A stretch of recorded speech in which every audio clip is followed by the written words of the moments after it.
mon ex m'a dit qu'elle avait besoin d'une pause. C'était il y a 7 ans. Elle n'a jamais rappelé. Samedi dernier, elle est entrée dans la salle de réception de mon mariage, s'est assise à la table d'honneur et a dit à ma femme qu'elle était assise à sa place. Je m'appelle Adrien. J'ai 34 ans, et je dois vous raconter la chose la plus insensée qui soit jamais arrivée à une réception de mariage dans toute l'histoire des mariages, des réceptions et du comportement humain en général. Et oui, j'inclus cette vidéo virale du témoin qui a trébuché dans le gâteau. Ce qui s'est passé au mien était pire, bien pire, parce qu'au moins, ce type a eu la décence d'avoir l'air embarrassé. Avant d'entrer dans le vif de cette folie, laissez-moi vous donner un peu de contexte, car sans cela, vous penserez que j'exagère. Je vous promets que non. Il y a 7 ans, j'avais 27 ans et je sortais avec une femme nommée Cassandre. Nous étions ensemble depuis un peu plus de 3 ans, nous vivions ensemble dans un appartement de 2 chambres dans le 6e arrondissement de Lyon. Et je pensais sincèrement qu'elle était la femme de ma vie. Pas dans le genre amour de jeunesse naïf. Je veux dire, j'avais regardé des bagues. J'avais eu une conversation avec son père. J'étais vraiment investi. Cassandre était une de ces personnes qui pouvaient entrer dans n'importe quelle pièce et réorganiser la hiérarchie sociale en environ 45 secondes. Magnifique, vive d'esprit, drôle quand elle le voulait, et absolument dévastatrice quand elle ne le voulait pas. Elle avait cette façon de vous faire sentir comme la personne la plus importante de la planète quand tout allait bien, et comme un meuble quand ça n'allait pas. Je sais que ça ressemble à un signal d'alarme. C'en était un. Je n'avais tout simplement pas les lunettes pour voir les signaux d'alarme à l'époque. Nous avons passé de bons moments pendant les 2 premières années. Nous avons voyagé ensemble, cuisiné le dîner la plupart des soirs, avions des blagues que nous seuls comprenions et qui n'auraient aucun sens pour personne d'autre. Je travaillais comme coordinateur de projet junior dans une entreprise de BTP de taille moyenne, gagnant un salaire correct, mais rien de spectaculaire. Elle travaillait dans le marketing pour une agence boutique en centre-ville et en parlait comme si elle négociait des traités de paix. Mais j'aimais son ambition. Je pensais que nous construisions quelque chose. Puis la 3e année est arrivée et les choses ont commencé à changer. Elle est devenue agitée, pas de manière évidente au début. Elle faisait des petites remarques sur le fait que nous ne faisions plus jamais rien d'excitant. Comment ses amis voyageaient tous au Portugal et que nous mangions les restes un mardi. Je suggérais des voyages et elle disait que nous n'en avions pas les moyens, puis achetait une veste à 250 € le lendemain. Ce n'était jamais une question d'argent. Il s'agissait du fait que je n'étais pas assez ce qu'elle avait décidé d'avoir besoin cette semaine-là. J'ai essayé. Vraiment. J'ai organisé un week-end surprise à Annecy, réservé un chalet, tout le tralala. Elle a passé la plupart du temps sur son téléphone et m'a dit sur le chemin du retour que le chalet sentait les personnes âgées. C'est à ce moment-là que j'aurais dû y voir clair. Mais l'amour vous rend expert dans le déni. Un jeudi soir d'octobre, je suis rentré du travail et elle était assise sur le canapé avec ce regard. Vous savez lequel, le regard qui dit qu'une conversation s'annonce et que vous n'allez pas l'apprécier. Elle avait un verre de vin à la main, ce qui était déjà un signal d'alarme car elle ne buvait généralement pas en semaine, sauf si elle avait besoin de courage liquide. Elle m'a dit qu'elle avait besoin d'une pause, pas d'une rupture. Elle l'a précisé comme si cette distinction était censée me faire me sentir mieux. Elle a dit qu'elle m'aimait, mais qu'elle avait l'impression de se perdre, qu'elle avait besoin d'espace pour comprendre qui elle était en dehors de nous. Elle a utilisé l'expression parcours de développement personnel sans la moindre ironie et je suis resté là, à hocher la tête comme un idiot, parce que je pensais que c'est ce que fait un partenaire qui soutient. J'ai demandé combien de temps. Elle a dit qu'elle ne savait pas. J'ai demandé s'il y avait quelqu'un d'autre. Elle a dit non et m'a regardé droit dans les yeux en le disant, ce qui, j'ai appris plus tard, est une compétence que partagent les sociopathes et les politiciens. J'ai demandé ce que je devais faire. Elle a dit d'attendre. Alors j'ai attendu. Elle a déménagé le week-end suivant, a pris ses vêtements, ses plantes, sa machine à expresso sophistiquée que je lui avais achetée pour Noël, et un coussin décoratif qui, je le jure, était à moi, mais je n'allais pas me battre pour un coussin pendant ce que je pensais être une pause temporaire. Le premier mois, je lui ai envoyé quelques messages courts. Des choses banales. Comment vas-tu? J'espère que tu vas bien. J'ai vu ce truc qui m'a fait penser à toi. Elle a répondu à peut-être la moitié d'entre eux avec des réponses d'un seul mot. Super. Merci. MDR. Des trucs vraiment chaleureux. Au 3e mois, j'ai arrêté d'envoyer des messages. Au 6e mois, j'avais accepté que la pause était une rupture, et qu'elle n'avait simplement pas eu la décence d'utiliser le bon mot. Je n'ai jamais reçu un appel, jamais eu une vraie explication. Elle s'est simplement évaporée de ma vie comme si elle n'y avait jamais été. Et je suis resté debout dans un appartement à moitié vide, me demandant ce que j'avais fait de mal. Voilà ce qu'il en est d'être abandonné sans un mot par quelqu'un avec qui on a vécu pendant 3 ans. Ça ne fait pas seulement mal. Ça reprogramme votre cerveau. Vous commencez à tout remettre en question. Étais-je ennuyeux? N'étais-je pas assez ambitieux? Est-ce que je mâchais trop bruyamment? On rejoue chaque conversation en cherchant le moment où on les a perdus. Et on ne le trouve jamais, car la vérité, c'est que ça n'a jamais été à propos de vous. Mais on ne s'en rend compte que bien plus tard, après avoir déjà consommé une quantité vraiment embarrassante de glace et de listes de lecture tristes. J'ai passé environ 1 an dans ce brouillard, travaillant, rentrant à la maison, existant, mais sans vraiment vivre. Mon ami Lucas m'a pratiquement sorti de force de ce marasme. C'est un de ces types qui refusent de vous laisser être malheureux en paix. Il débarquait à mon appartement un vendredi soir avec un pack de 6 bières et disait quelque chose comme « Lève-toi. On va à ce truc ». Et le truc pouvait être n'importe quoi, d'un concert à une soirée quiz dans un bar dont je n'avais jamais entendu parler. La moitié du temps, je n'avais même pas envie d'y aller, mais Lucas a une façon de faire en sorte que non ne soit pas une option. C'est lors d'une de ces sorties improvisées, une fête d'anniversaire d'un ami d'amis sur une terrasse à la Croix-Rousse, que j'ai rencontré Joëlle. Elle se tenait près de la balustrade, regardant l'horizon avec un verre à la main et une expression sur son visage comme si elle résolvait un problème de maths compliqué. Je me suis approché parce que Lucas m'avait mis au défi de parler à quelqu'un de nouveau et parce qu'elle semblait être la seule autre personne à la fête qui n'essayait pas d'être la voix la plus forte de la pièce. J'ai dit quelque chose d'incroyablement suave comme « Belle vue, n'est-ce pas ?» Et elle m'a regardé et a dit « Ça fait 10 minutes que j'essaie de savoir si cette lumière clignotante est un avion ou une étoile, et honnêtement, ça gâche ma soirée. » J'ai ri si fort que j'ai failli renverser mon verre. Et c'était ça. C'était le moment. Joëlle était tout ce que Cassandre n'était pas. Et je ne dis pas ça pour insulter l'une ou l'autre. Je veux dire, Joëlle était stable. Elle était gentille d'une manière qui n'était pas théâtrale. Elle était ergothérapeute pédiatrique et passait ses journées à aider les enfants à apprendre à faire leurs lacets et à tenir un crayon. Et elle parlait de son travail avec une fierté discrète qui me donnait l'impression d'être une meilleure personne juste en l'écoutant. Elle riait de mes blagues même quand elles n'étaient pas bonnes. Et elle me reprenait quand je disais des bêtises. Et elle ne m'a jamais fait sentir que je n'étais pas à la hauteur. Nous sommes sortis ensemble pendant 2 ans avant que je ne la demande en mariage. Je l'ai emmenée dans ce petit restaurant italien du Vieux-Lyon où nous étions allés pour notre premier vrai rendez-vous. Je me suis mis à genoux entre la corbeille à pain et la bougie et elle a dit oui avant même que j'aie fini ma question. C'était le moment le plus heureux de ma vie jusqu'à ce point. Nous avons prévu un mariage en automne. En octobre, ce qui, je sais, est ironique étant donné qu'octobre est apparemment le mois où l'univers aime me mettre à l'épreuve. Le lieu était une ancienne filature reconvertie en périphérie de Lyon, avec des briques apparentes et des guirlandes lumineuses, et tout ce genre de choses qui rend incroyablement bien sur les réseaux sociaux.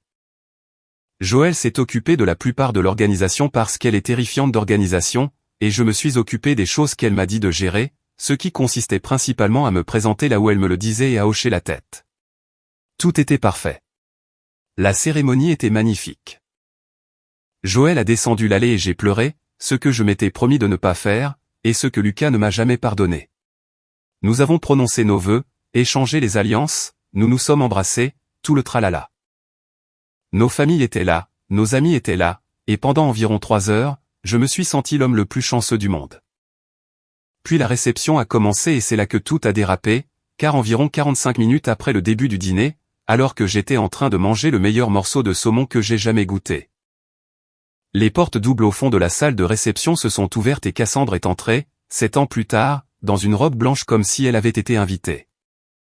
Je dois décrire ce moment avec soin, car j'ai l'impression que certains d'entre vous pourraient penser que je suis dramatique, et j'ai besoin que vous compreniez que je suis extrêmement littéral. Cassandre est entrée dans la salle de réception de mon mariage. Elle portait une robe blanche, pas blanc cassé, pas crème, pas champagne, blanche. Le genre de blanc qui dit, soit je me marie aujourd'hui, soit je suis une personne fondamentalement brisée. Elle était coiffée, entièrement maquillée, portait des talons qui claquaient sur le parquet assez fort pour que les gens aux tables les plus proches se retournent. Elle marchait d'un pas décidé, comme si elle avait un but précis. Et apparemment, ce but était la table d'honneur. Notre table d'honneur était installée à l'avant de la salle, longue et rectangulaire, face aux invités. Il y avait moi, Joël, mon témoin Lucas, la demoiselle d'honneur de Joël, Solène, et nos 2 couples de parents. La configuration standard. Chaque siège avait un carton nominatif. Chaque siège était occupé. Cassandre a marché droit vers la table d'honneur, s'est arrêtée directement derrière la chaise de Joël et a dit, assez fort pour qu'au moins 3 rangées de tables l'entendent, « Excusez-moi, vous êtes assise à ma place. » Joël s'est retourné. Je me suis retourné. Lucas s'est retourné. Ma mère s'est retournée si vite que j'ai cru qu'elle allait se faire un claquage. Pendant environ 4 secondes, personne n'a parlé. C'était le silence le plus assourdissant que j'ai jamais connu. Joël, Dieu la bénisse, a regardé Cassandre, puis m'a regardé, puis a de nouveau regardé Cassandre et a dit, « Je suis désolé. Est-ce que je vous connais ?» Et Cassandre, sans hésiter un instant, a répondu, « Je suis la petite amie d'Adrien. Nous sommes ensemble depuis avant que tu n'entres en scène. » Il sait de quoi je parle. Puis elle m'a regardé. Puis elle a souri. Je dois faire une pause ici pour vous dire ce qui me passait par la tête, car il y avait beaucoup de choses. D'abord, la confusion. Une confusion authentique, qui fait vaciller la terre. Comme quand on entre dans une pièce et qu'on oublie pourquoi on y est, sauf que la pièce est votre mariage. Et la raison pour laquelle vous êtes confus est que votre ex-petite amie d'il y a 7 ans vient de se matérialiser comme la méchante d'une comédie romantique que personne n'avait demandé. Deuxièmement, la colère. Une colère profonde et lente. Le genre qui commence dans la poitrine et se propage vers l'extérieur. Troisièmement, et c'est celui qui m'a pris par surprise, l'embarras. Parce que 160 personnes regardaient et je pouvais sentir chaque paire d'yeux sur moi. Je me suis levé. J'ai dit, « Cassandre, qu'est-ce que tu fais ici ?» Elle a répondu, « Je t'ai dit que j'avais besoin de temps, Adrien. J'ai eu mon temps. Je suis prête maintenant. 7 ans. » Elle avait disparu pendant 7 ans. Pas un appel, pas un message, pas un signe, rien. Et elle s'est pointée à mon mariage en pensant qu'on pouvait simplement reprendre là où on s'était arrêté. Comme si les années intermédiaires n'étaient qu'un écran de chargement et qu'elle venait enfin d'appuyer sur lecture. Joël s'est levé à côté de moi. Elle n'est pas du genre conflictuel par nature. C'est le genre de femme qui s'excuse auprès des meubles quand elle les heurte, mais à ce moment-là, elle était calme. Elle a regardé Cassandre et a dit très calmement, « Je ne sais pas ce que vous pensez qu'il se passe en ce moment, mais c'est notre mariage. Vous devez partir. » Le visage de Cassandre a fait une chose où le sourire est resté, mais les yeux sont devenus froids. Elle a dit, « Ma chérie, je connais Adrien depuis plus longtemps que toi.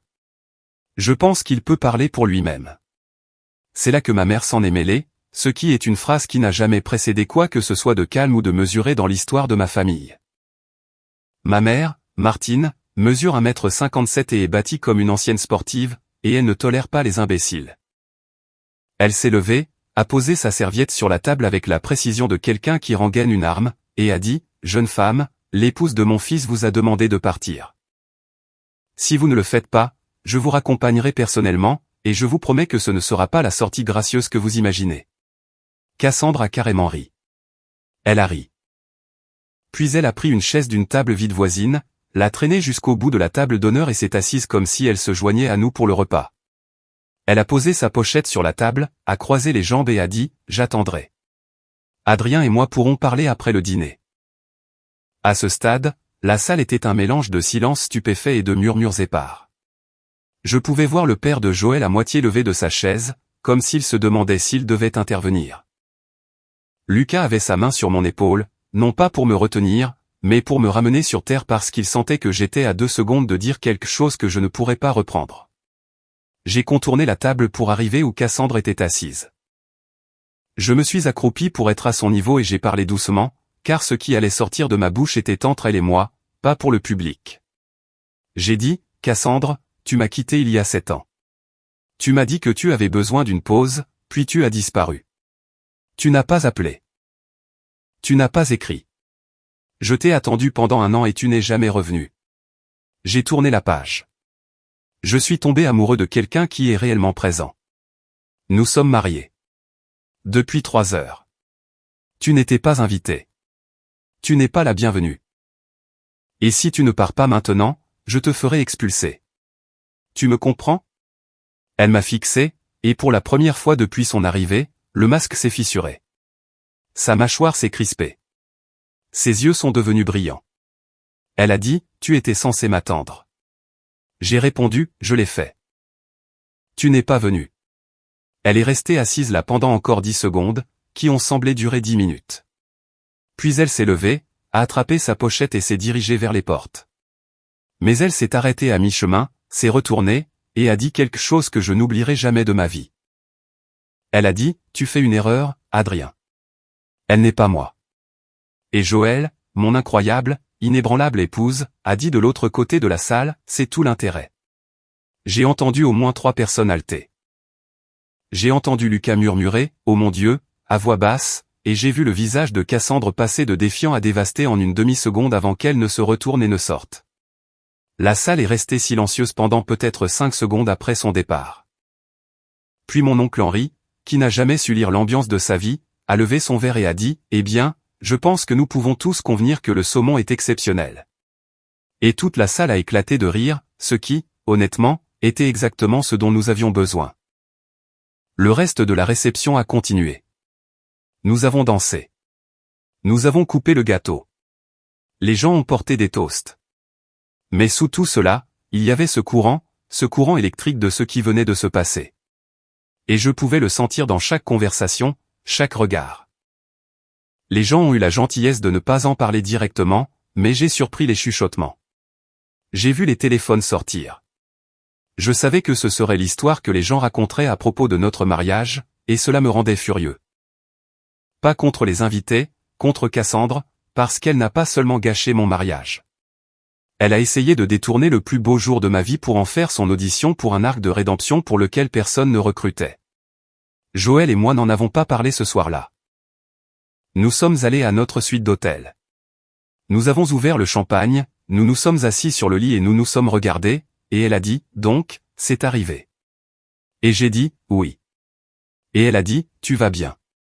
Et j'ai dit, maintenant, oui. Et nous en sommes restés là, parce que la nuit nous appartenait, pas au fantôme de Cassandre. Mais voici ce que je ne savais pas encore. Ce n'était pas la fin. Ce n'était que le premier acte. Car au cours des semaines suivantes, Cassandre n'a pas simplement disparu à nouveau dans la dimension alternative où elle avait vécu. Elle a intensifié les choses. Et ce que j'ai appris sur ce qu'elle avait fait pendant ces 7 années et pourquoi elle s'était vraiment présentée à mon mariage a changé tout ce que je pensais savoir sur notre relation et sur elle. Je dois remonter le temps pour raconter cela correctement, revenir à ces 7 années, car ce que j'ai découvert a réécrit toute l'histoire. Laissez-moi revenir un peu en arrière, car pour comprendre pourquoi Cassandre s'est présentée à mon mariage comme une sorte de pyromane émotionnel, vous devez comprendre ce qui m'est arrivé après son départ et, plus important encore, ce qui lui est arrivé. Quand Cassandre a quitté notre appartement il y a 7 ans, j'étais anéanti. Je ne vais pas édulcorer les choses. J'ai passé les 3 premiers mois à osciller entre la colère et la négociation. Je me réveillais convaincu d'avoir tourné la page, et à l'heure du déjeuner, je composais des messages que je n'envoyais jamais. J'ai perdu 5 kilos parce que j'avais oublié comment manger comme une personne normale. Mon patron à l'entreprise de BTP, un type nommé Christophe, qui ressemblait à un ancien rugbyman à la retraite et avait la palette émotionnelle d'une calculette, m'a en fait pris à part un jour et m'a dit, gamin, quoi qu'il se passe, règle ça ou prends une semaine. Tu fais des erreurs que je n'accepterai pas d'un stagiaire. Venant de Christophe, c'était pratiquement un câlin. J'ai pris la semaine. Je suis allé chez mes parents à Caluire, je me suis assis sur leur terrasse et j'ai laissé ma mère me nourrir de gratin pendant que mon père faisait comme si de rien n'était en me demandant de l'aider à réorganiser le garage. C'est comme ça que mon père gère ses émotions, à travers des boîtes à outils classées par ordre alphabétique. Quand je suis revenu, quelque chose avait changé. Pas de façon spectaculaire, pas à la manière d'un montage de film, juste une petite décision silencieuse que j'avais fini d'attendre quelqu'un qui ne reviendrait pas. J'ai supprimé le numéro de Cassandre. J'ai emballé les dernières de ses affaires qu'elle avait laissées dans une boîte, je l'ai conduite à une association caritative et j'ai tout donné, sauf une photo que j'ai gardée parce que jeter 3 ans de souvenirs me semblait être un mensonge à moi-même sur ce que ça avait été. Je me suis jeté dans le travail, et je veux dire vraiment jeté. Christophe l'a remarqué. Il a commencé à me donner plus de responsabilités, de plus gros projets, des choses qui comptaient vraiment. Je suis passé de la coordination d'horaires à la gestion de petites constructions résidentielles en 1 an. J'ai obtenu ma certification de chef de projet le soir et le week-end, étudiant dans mon appartement avec des boîtes de plats à emporter empilées comme l'horizon de mauvaises décisions. Au bout de 3 ans, après Cassandre, j'étais chef de projet senior, gérant des constructions commerciales, et Christophe disait à quiconque voulait l'entendre que j'étais la meilleure recrue qu'il ait jamais faite.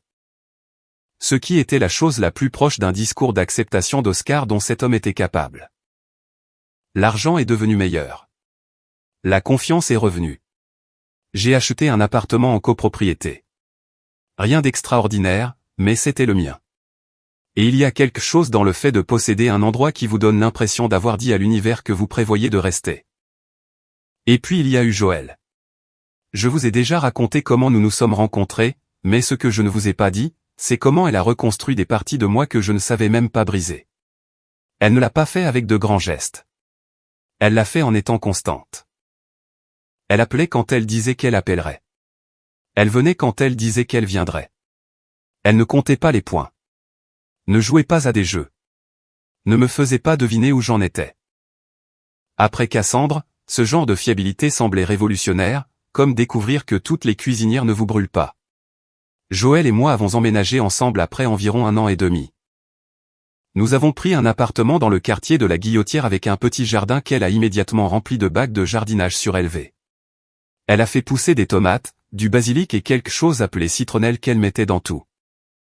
Je lui ai construit un établi de rempotage un week-end et elle a agi comme si je lui avais donné les clés d'un château. C'est Joëlle. Reconnaissante pour les choses qui comptent, indifférente à celles qui n'ont pas d'importance. Maintenant, pendant que je construisais une vie, Cassandre faisait quelque chose de très différent. Je ne savais rien de tout cela à l'époque, bien sûr. La plupart est apparue après le mariage, lorsque l'image complète a commencé à s'assembler comme le pire puzzle de tous les temps. Mais laissez-moi vous l'exposer maintenant, car c'est important. Quand Cassandre m'a quitté, elle n'est pas partie en parcours de développement personnel. Elle est allée à Nice avec un type nommé Grégoire. Grégoire était apparemment un promoteur immobilier qui conduisait une voiture qui coûtait plus que mon salaire annuel et avait la personnalité d'un message sur un réseau professionnel. Ils se parlaient depuis environ 2 mois avant qu'elle ne me demande la pause, ce qui signifie que la pause n'a jamais été une pause. C'était une bretelle de sortie sur laquelle elle s'était déjà engagée. Cassandre et Grégoire ont duré environ 1 an et demi. D'après ce que j'ai pu reconstituer grâce à des amis communs et une légère reconnaissance sur les réseaux sociaux dont je ne suis pas fier, la relation était volatile. Grégoire aimait dépenser de l'argent et il aimait que Cassandre ait une certaine apparence et agisse d'une certaine manière, et Cassandre a d'abord aimé le style de vie mais a finalement détesté la laisse qui allait avec. Ils se sont séparés. Elle est revenue à Lyon et c'est là que la piste se refroidit pendant un moment. Au cours des années suivantes, Cassandre a rebondi entre les emplois, les relations et les appartements. Elle a perdu son poste en marketing, a travaillé dans la vente au détail pendant un certain temps, a essayé de lancer une entreprise de conseil en médias sociaux qui n'a jamais décollé. J'en ai entendu des bribes par Lucas, qui avait encore quelques relations mutuelles, mais j'ai fait un effort conscient pour ne pas creuser. Elle faisait partie de mon passé, et je voulais qu'elle y reste. Ce que je ne savais pas, et que je n'ai découvert qu'après le fiasco du mariage, c'est que Cassandre avait gardé un œil sur moi pendant tout ce temps. Pas de manière désinvolte, en prenant des nouvelles de temps en temps, mais en suivant ma vie de manière dévouée. Elle suivait les réseaux sociaux de Joëlle. Elle savait quand nous nous sommes fiancés. Elle savait quand nous avons fixé la date. Elle connaissait le lieu. Et selon quelqu'un qui m'a finalement raconté toute l'histoire, elle disait aux gens depuis des mois qu'elle allait me récupérer. Que Joëlle était une remplaçante. Que Adrien était sa personne et l'avait toujours été, et que lorsque le moment serait venu, elle passerait à l'action. Le moment qu'elle a choisi était la réception de mon mariage. Laissez ça infuser. Elle m'a regardé construire une nouvelle vie pendant 7 ans, n'a rien dit, n'a rien fait, puis a décidé que le moment approprié pour réapparaître était alors que j'étais légalement et émotionnellement engagé envers quelqu'un d'autre. Ce n'est pas de l'amour. Ce n'est même pas de l'obsession de la manière romantique que les gens essaient de glamouriser. C'est le sentiment que tout lui est dû. Pur, non dilué. La conviction que quelqu'un sera toujours à vous, peu importe ce que vous faites ou ne faites pas, peu importe le temps, peu importe leur choix.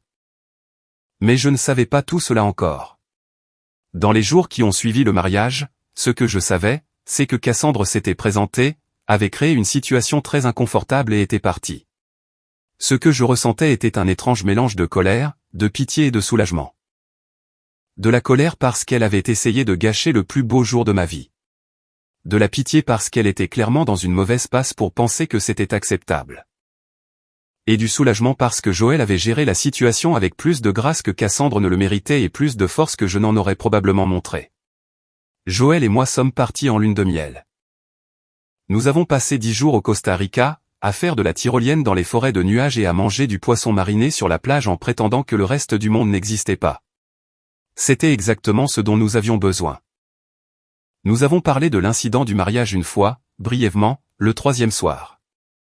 Joël a dit qu'elle se sentait triste pour Cassandre, ce qui, honnêtement, m'a fait l'aimer encore plus. Puis elle a dit, mais si jamais elle s'approche à nouveau de notre vie, je ne serai pas triste. Je vais devenir un problème. Et elle l'a dit avec un sourire qui était à la fois chaleureux et terrifiant.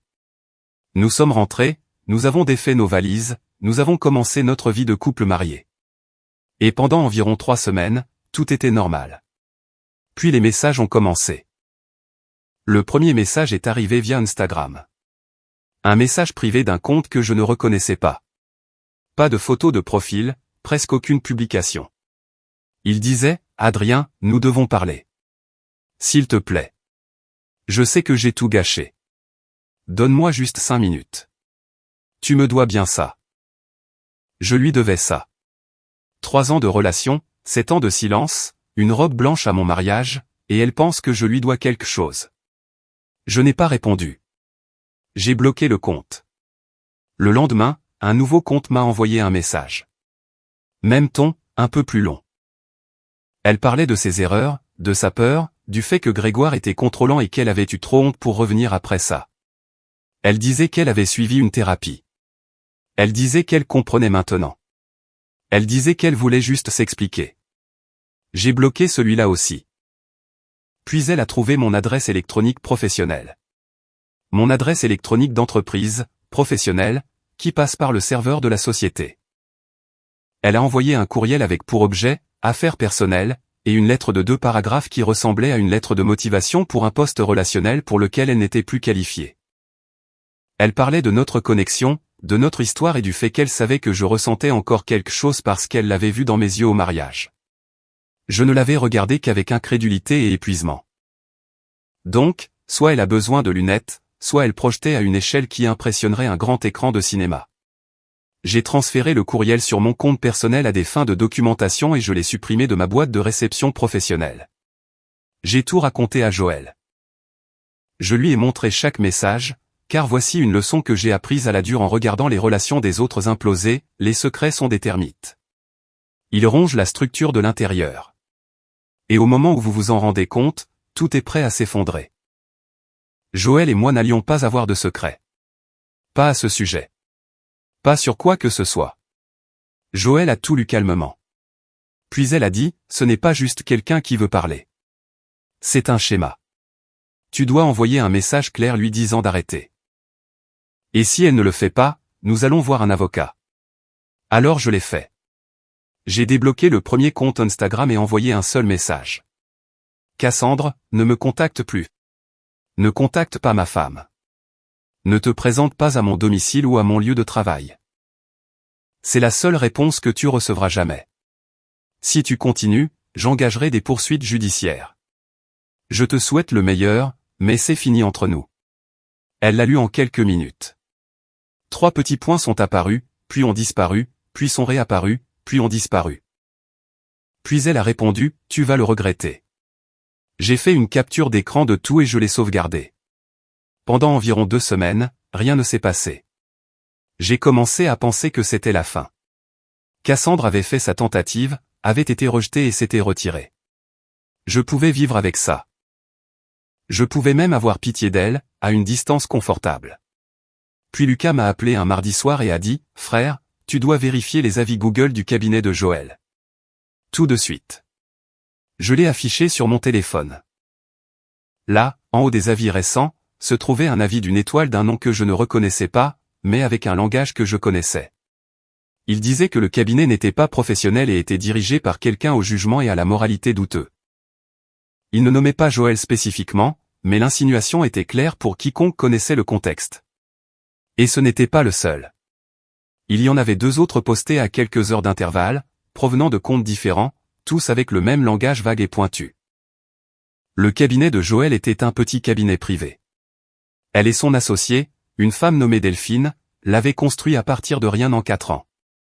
Elle travaillait avec des enfants, des familles, des gens qui leur confiaient leurs enfants. Les faux avis n'étaient pas seulement ennuyeux. Ils étaient potentiellement dévastateurs. Joël n'a pas paniqué. Elle est devenue silencieuse, ce qui est en quelque sorte plus effrayant. Elle s'est assise à la table de la cuisine avec son ordinateur portable et a dit « D'accord, nous documentons tout. Et ensuite, nous parlons à quelqu'un. » Le quelqu'un était un avocat nommé Maître Philippe Fontaine. Je n'invente pas ce nom.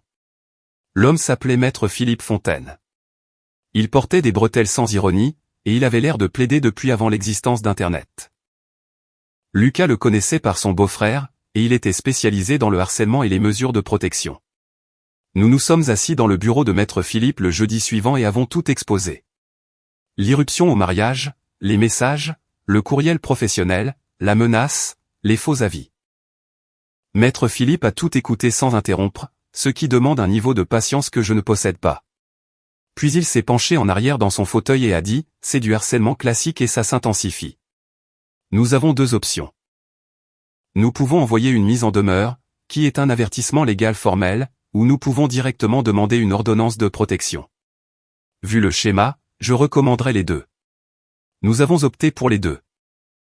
Maître Philippe a rédigé la mise en demeure cet après-midi-là et l'a fait signifier à la dernière adresse connue de Cassandre avant la fin de la semaine par huissier. Simultanément, nous avons déposé une plainte pour harcèlement et une requête pour ordonnance de protection auprès du tribunal judiciaire de Lyon, en joignant chaque capture d'écran, chaque courriel, chaque faux avis, et une chronologie écrite des événements remontant au mariage. Joël a également signalé les faux avis à Google avec des documents à l'appui. 2 des 3 ont été retirés en une semaine. Le 3e a pris plus de temps mais a finalement été retiré aussi. Delphine, qui était maintenant pleinement au courant, était furieuse pour Joël et a offert de témoigner si nécessaire, ce qui est le genre de loyauté d'associé que l'on ne peut pas acheter. Pendant que tout cela se passait, quelque chose d'autre est apparu que je n'attendais honnêtement pas. Lucas, qui a un réseau de relations qui, j'en suis convaincu, rivalise avec n'importe quel service de renseignement, a découvert par une connaissance mutuelle nommée Corentin que la vie de Cassandre s'effondrait depuis plus longtemps que je ne le pensais. Elle avait été licenciée de son dernier emploi après un conflit avec un collègue qui avait mal tourné. Elle avait été expulsée de son appartement. Elle vivait avec sa sœur Valérie, qui, de toute évidence, en avait assez de la soutenir mais ne savait pas comment arrêter. Et elle disait aux gens, à plusieurs personnes, qu'Adrien était celui qui s'était échappé et que le récupérer était ce qui allait arranger sa vie. Je veux être clair sur quelque chose. Je ne me suis pas senti bien en entendant cela. Je ne me suis pas senti justifié ou satisfait. Je me suis senti mal, parce que je ne suis pas un accessoire dans l'histoire de salut de quelqu'un. Personne ne l'est. Et l'idée que quelqu'un puisse passer 7 ans à ne pas arranger sa propre vie parce qu'il s'est convaincu que pour ce faire, il fallait récupérer quelqu'un d'autre est sincèrement déchirant. Mais déchirant ne signifie pas que je devais m'immoler par le feu pour la garder au chaud. Je l'avais fait une fois. Plus jamais. L'audience pour l'ordonnance de protection a été fixée. Cassandre a été assignée. Et selon Maître Philippe, elle a engagé un avocat, ce qui signifiait qu'elle prévoyait de se battre. Bien, ai-je pensé. Qu'elle se batte, parce que j'avais les preuves, j'avais la chronologie, et j'avais une femme qui se tenait à mes côtés comme une forteresse avec un jardin derrière. L'audience était fixée un jeudi matin au tribunal judiciaire de Lyon. Joël a pris sa journée.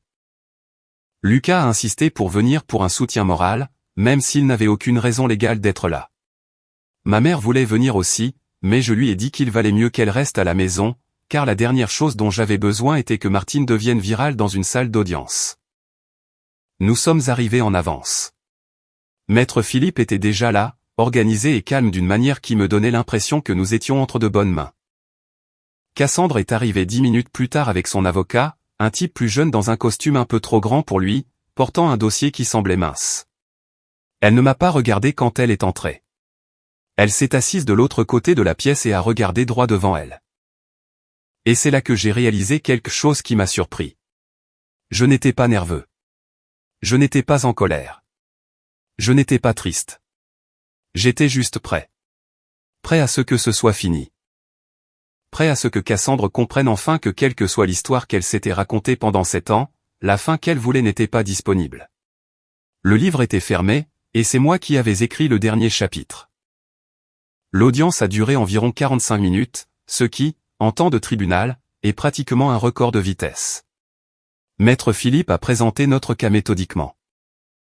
Il a guidé la juge à travers la chronologie, en commençant par l'irruption au mariage, a exposé l'escalade des messages sur les réseaux sociaux au courriel professionnel jusqu'à la menace explicite, puis a présenté les faux avis ciblant le cabinet de Joël. Il avait des impressions de tout, organisées dans un classeur avec des onglets. Parce que Maître Philippe Fontaine est le genre d'homme qui apporte un classeur avec des onglets à une procédure judiciaire et le rend intimidant. La juge, une femme qui avait l'air d'avoir entendu toutes les excuses jamais inventées et en avait assez de toutes, a écouté attentivement. Elle a posé des questions de clarification. Elle a examiné les captures d'écran. Quand Maître Philippe en est arrivé à la partie sur les faux avis ciblant un cabinet d'ergothérapie pédiatrique, elle a fait une pause et a regardé Cassandre pour la première fois avec une expression qui ne pouvait être décrite que comme professionnellement peu impressionnée. Puis ce fut au tour de l'avocat de Cassandre.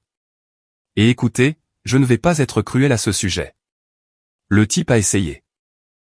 Il a soutenu que Cassandre traversait une période difficile, que les messages étaient des tentatives de réconciliation, pas du harcèlement, et que la présence au mariage était mal avisée mais pas malveillante.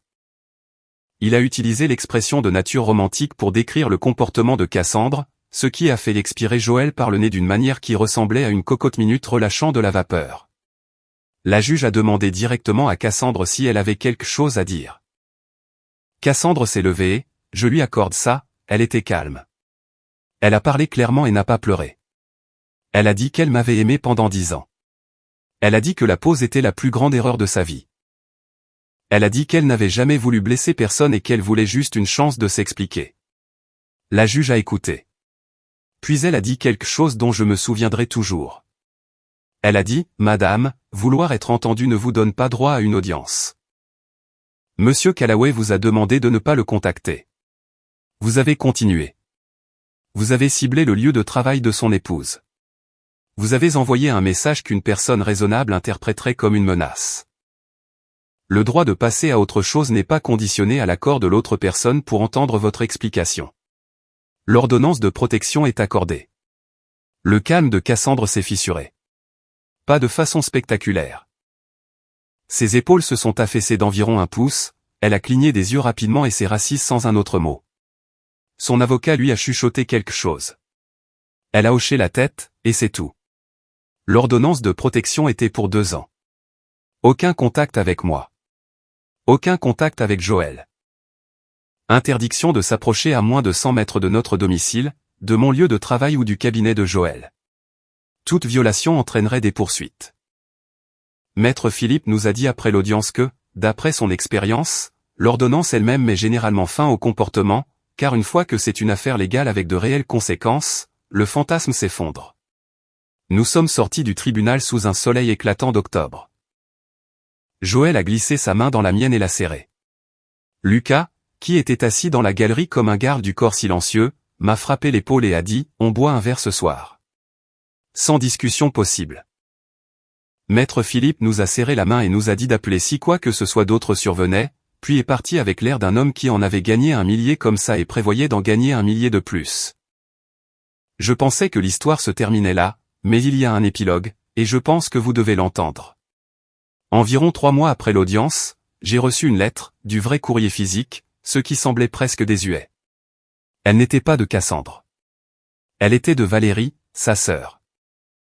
La lettre était manuscrite, de 2 pages, et c'était l'une des choses les plus honnêtes que j'ai jamais lues. Valérie a écrit qu'elle était désolée pour ce que Cassandre avait fait. Elle a dit qu'elle avait vu Cassandre sombrer pendant des années et n'avait pas su comment l'aider. Elle a dit que l'ordonnance de protection avait été un électrochoc, pas seulement pour Cassandre, mais pour toute la famille, car il l'avait soutenue en traitant son obsession pour moi comme étant romantique au lieu de la reconnaître pour ce qu'elle était. Quelqu'un qui ne pouvait pas faire face aux conséquences de ses propres choix et avait besoin d'un fantasme pour survivre. Valérie a dit que Cassandre suivait une thérapie intensive, une vraie thérapie, pas la version citation Instagram. Elle vivait dans un programme structuré et travaillait sur la responsabilité d'une manière qu'elle n'avait jamais faite auparavant. Valérie ne me demandait pas de pardonner à Cassandre ou de répondre. Elle voulait juste que je sache que la situation avait été prise au sérieux et que Cassandre recevait de l'aide. J'ai montré la lettre à Joël. Elle l'a lue 2 fois. Puis elle a dit que cela avait demandé du courage d'écrire, et elle avait raison. Valérie ne nous devait rien, et envoyer cette lettre était un acte d'intégrité que je respectais profondément. Je n'ai pas répondu. Non pas parce que j'étais en colère, mais parce que je pense que certaines portes doivent rester fermées pour la guérison de chacun. J'ai souhaité le meilleur à Cassandre, silencieusement, dans ma propre tête, à mon rythme, et j'ai tourné la page. C'était il y a plus d'1 an. Voici où en sont les choses maintenant. Joël et moi venons de célébrer notre premier anniversaire. Nous sommes retournés dans ce restaurant italien du Vieux-Lyon où je l'ai demandé en mariage, nous nous sommes assis à la même table, et elle a commandé le même plat qu'elle avait commandé lors de notre premier rendez-vous. Parce qu'elle est sentimentale d'une manière qui me serre la poitrine de la meilleure façon qui soit. Nous parlons d'acheter une maison. Quelque chose avec un plus grand jardin pour ses bacs de jardinage et peut-être, à terme, pour des enfants. Elle en veut 2. Je veux ce qu'elle veut. Je sais que ça sonne comme une dérobade, mais ce n'en est pas une. C'est la vérité. Je construirai une vie autour de tout ce qui la rend heureuse, car elle ferait la même chose pour moi. Et c'est à ça que ressemble un partenariat quand les 2 personnes sont réellement présentes. Le travail se passe très bien. Christophe a pris sa semi-retraite l'année dernière et m'a confié un portefeuille de projets qui aurait été impensable il y a 5 ans. Je gère un projet de développement à usage mixte en centre-ville, le plus grand projet de ma carrière. Et chaque matin, je me rends sur ce site et je pense au gamin qui ne pouvait pas sortir de son lit après que sa petite amie l'ait quitté sans dire au revoir. Ce gamin ne me reconnaîtrait pas maintenant. Et je pense qu'il serait fier. Lucas est toujours Lucas. Il sort avec une femme nommée Romane qui est en quelque sorte encore plus agressive socialement que lui. Et ensemble, ils forment une force irrésistible d'invitations à dîner et de conseils de vie non sollicités. Ils viennent au Costa Rica avec nous le mois prochain pour un voyage que Joël a planifié. Et je sais déjà que Lucas va essayer de me convaincre de faire du saut en parachute, car cet homme n'a jamais rencontré une montée d'adrénaline qu'il ne voulait pas personnellement apprivoiser. Mes parents sont épanouis. Mon père a enfin fini d'organiser le garage et s'est attaqué au grenier, ce qui, selon ma mère, lui prendra jusqu'à la mort thermique de l'univers. Martine est devenue la plus grande fan de Joël, ce qui est à la fois touchant et légèrement terrifiant, car la loyauté de ma mère est absolue et elle m'a déjà dit, devant Joël, que si jamais on se séparait, elle garderait Joël. Je la crois. Quant à Cassandre, je ne connais pas les détails et je ne les cherche pas. J'espère qu'elle va mieux. Sincèrement. Non pas parce que je lui dois ça, mais parce que garder de la rancune, c'est comme boire du poison en attendant que l'autre personne tombe malade. Et j'ai trop de bonnes choses dans ma vie pour gaspiller de l'énergie en amertume. Voici ce avec quoi je vous laisserai. Il y a 7 ans, une femme m'a dit qu'elle avait besoin d'une pause et n'est jamais revenue. Pendant longtemps, j'ai pensé que c'était la pire chose qui me soit jamais arrivée. Il s'avère que c'était en fait la meilleure, parce que si Cassandre était revenue après 6 mois, 1 an ou même 2 ans, je l'aurais reprise. Je le sais. Et je ne serais jamais entré dans cette terrasse à la Croix-Rousse. Je n'aurais jamais parlé à la femme qui fixait une lumière clignotante dans le ciel. Je n'aurais jamais trouvé la personne qui me fait sentir que je suis assez, exactement comme je suis. Cassandre m'a dit un jour, elle n'est pas moi. Elle avait raison. Joël n'est pas elle. Joël est mieux. Pas parce qu'elle est plus belle ou plus accomplie ou quoi que ce soit de mesurable. Elle est mieux parce qu'elle m'a choisi et elle continue de me choisir chaque jour, sans condition, sans pause, sans disparaître. C'est toute l'histoire. Si vous êtes arrivé jusqu'ici, merci de m'avoir écouté. Je vais rentrer chez moi maintenant, embrasser ma femme, arroser sa citronnelle, et être reconnaissant pour la vie que j'ai failli ne pas avoir. Prenez soin de vous, et souvenez-vous, le départ de quelqu'un n'est pas toujours une perte. C'est parfois un cadeau qu'on ne sait pas encore comment déballer. Commentaire, ce qui m'a le plus touché dans cette histoire, c'est la force qu'on gagne en apprenant à poser ses limites. J'ai réalisé à quel point il est important de protéger sa paix intérieure. La guérison commence vraiment quand on arrête d'attendre quelqu'un qui ne mérite plus notre énergie. Choisir une relation où l'on se sent respecté et choisi chaque jour est un acte de véritable amour envers soi. Je vous invite à réfléchir à vos propres relations et à ce qu'elles vous apportent vraiment. Prendre ses responsabilités, c'est parfois avoir le courage de dire non pour dire oui à une vie plus sereine. La gentillesse la plus profonde est celle que l'on s'offre à soi-même en choisissant la stabilité. N'oubliez jamais que vous méritez quelqu'un qui reste vraiment, sans disparaître ni faire de pause. J'espère que cette histoire vous inspirera à cultiver des relations saines et épanouissantes. Prenez soin de vous, et continuez à avancer vers ce qui vous rend vraiment heureux. Si vous avez aimé, n'oubliez pas de laisser un commentaire et de soutenir la chaîne en vous abonnant. À bientôt pour les prochaines stories.